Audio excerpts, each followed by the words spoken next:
In this Flite P-51 video, I'm sharing my methods of fuel tank installation, the air system, the DLE55RA ignition, access to the carburetor adjustment needles, and a few other items. Check out my other Flite P-51 videos about Moose and my other P-51s. It's Monday, January 19th. A few more updates on the Flite Giant Arc P-51 Moose. As you can see, I got the Moose markings on. Got the stencil markings done. Switches on the side. Got my air filler valve. My fuel T-fitting filler valve. Vent fitting on the bottom, and yeah, next I'm going to be putting in the fuel tank, but I'll tell you how I got the Moose markings done. So here's Little Moose meeting Big Moose. Years ago up at Gimli, I bought this GWS P-51 electric foam Mustang from our late awesome friend Keith Irving, and then it had the Moose markings on it. So I peeled off the Moose markings, scanned them, and in Corel Draw I enlarged the Moose markings to the size I needed, and ended up with Big Moose. So that's where I am. I also added on these printed exhaust stack, 3D printed. I think Blake did them for me. They fit awesome, look really good. And you will see on the top of the cowl, I have these 3 slots cut through the cowl, and they are vent holes to let the hot air escape out of the carb. I find with the DLE55RAs, the hot air off the rear muffler seems to get trapped in the bottom of the cowl, at the top of the cowl, and tends to vapor lock the carburetor. So we found just cutting these little vent holes helps a bit. I know it's not FEI scale, but keeps the dipsticks from happening, and things are working good. What we're looking at here is a tin plate that I place. It goes under the muffler, and it helps the heat from rising into the carburetor from the muffler. I use some cardboard to make a template, measured out, and I screw it just to the back of this spacer block that I need to push out the DLE55RA for the correct length for the cowl to match. So you can see it's just a thin piece of sheet metal or aluminum you could use, and it's just screwed on the back and tied down on the front. I'll talk a bit about the fuel tank and fuel system on my Flite P-51. I'm using a Dubro 24-ounce tank for the DLE55RA. I use Viton line for the clunk, and I make a note of it. Make sure you use a barb on the end of the brass tube if you're using Viton. Viton, I find, stays a lot more soft. I also use cable ties in the end. Make sure the lines are secure. I have short lines coming out of the tank, and they will plug into the fuel and carb line, and also plug into the vent line. And this is where my vent comes out of the bottom of the fuselage. I'm using these Hanger 9 T-fittings for my fueling, so I'm using a 2-fuel system. Then the fuel tank is going to be mounted to this tray and put in the fuselage. There's the tank strapped into the plywood plate. Because I'm working from the bottom of the fuselage, I wrote bottom on the tank to make sure I put the tank in the right way. And you can see I got the lines connected. There's a bit extra line. When I push it in, I make sure the lines don't kink. I use extra line so that if there's a problem with the tank, I can get the tank out without having to detach all the lines. And I'll just put the tank in and screw it down. I also wanted to show you that on the bottom of the tank plate, I also have my dual packs of my Life receiver batteries here. They're 2S 3000 milliamps. I'm using 3000 milliamps because that's what I had new in the shop. And I think I'm going to need a bit of nose weight anyway, so I might as well use the big. So I got the fuel tank plate screwed in using these socket head servo screws. I put a drop of white Gorilla Glue at the tip of each screw to keep them in so they don't vibrate out.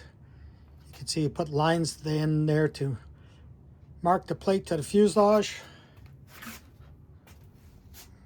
There's my T-fitting coming out the side for fueling. And I have the fuel tank on a plate with screws so it can be removable, because most important in the warbird that you want to fly every day, every week, and consistently is that your systems have to be really good and they have to be accessible, because you know gremlins always crawl into airplanes and cause havoc with your systems. So I try to make everything accessible, removable, good access to them. We're back at putting in the systems on the fuselage. I still like to use these removable trays. This one's going to be for my retract valve and servo. You can see I glue little plywood tabs onto the stringer or the longeron. Then I'll put this one. This one's for the receiver. Already has a Seacraft receiver mounting gizmo that my pal Mark gave to me, so I'm going to use that. They work really good. It uses that 3M True Lock Velcro type system. You can see I got the air gauge in. The IBEC is in. It's mounted. And getting my systems in place, and what I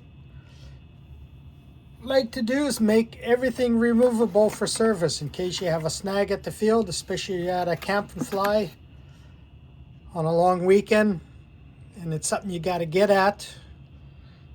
You make this stuff removable. You can take it out, get at it, change it, fix it.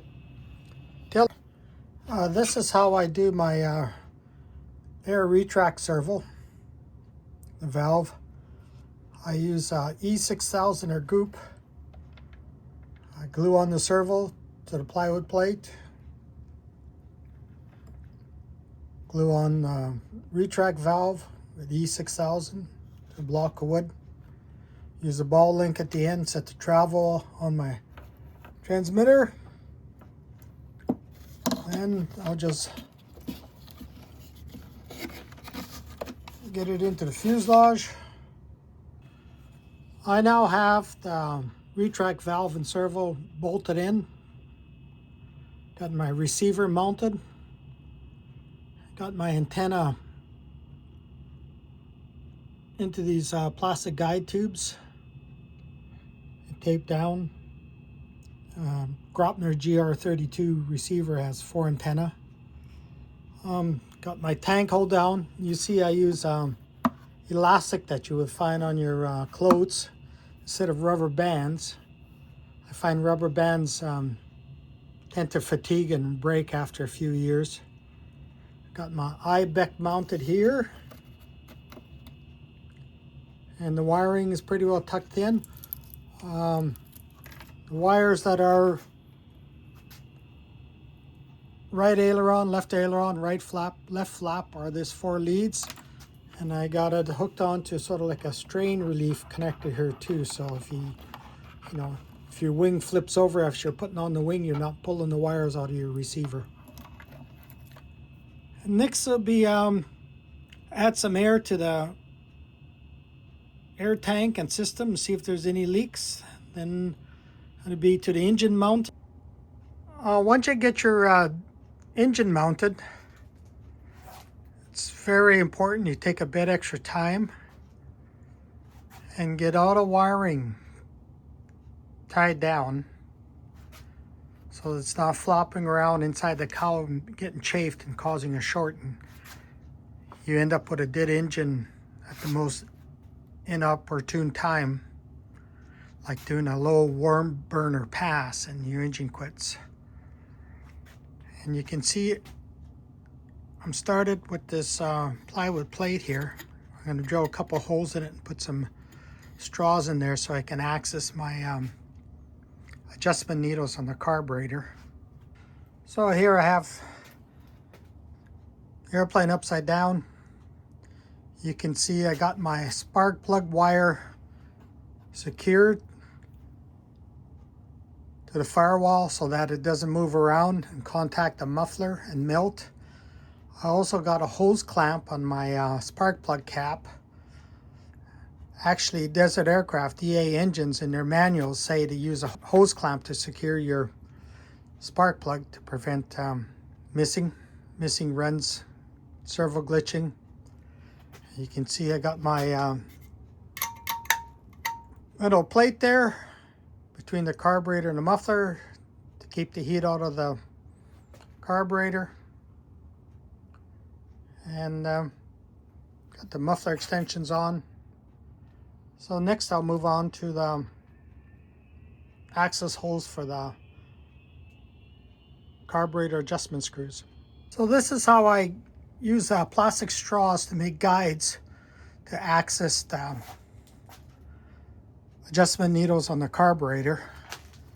I put this light plywood plate, drill a couple holes, mark the high and low needles, slide the straws over the needles so that when you put in your screwdriver, you got a nice guide. And I'll just drill out the appropriate holes on the cowl. I'll mark those out using a template. And that's how it's done. You always need access to your adjustment needles because the gremlins will get into your carburetor and change the settings, and you need to be able to adjust them in the field.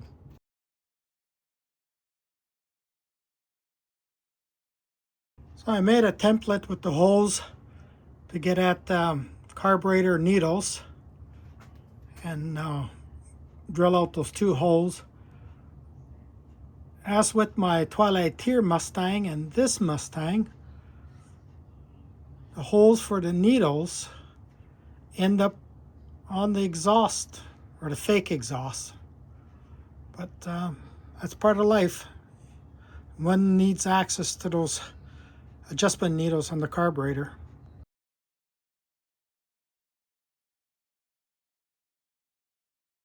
This was a KPK Air 18 video production. Thank you for watching.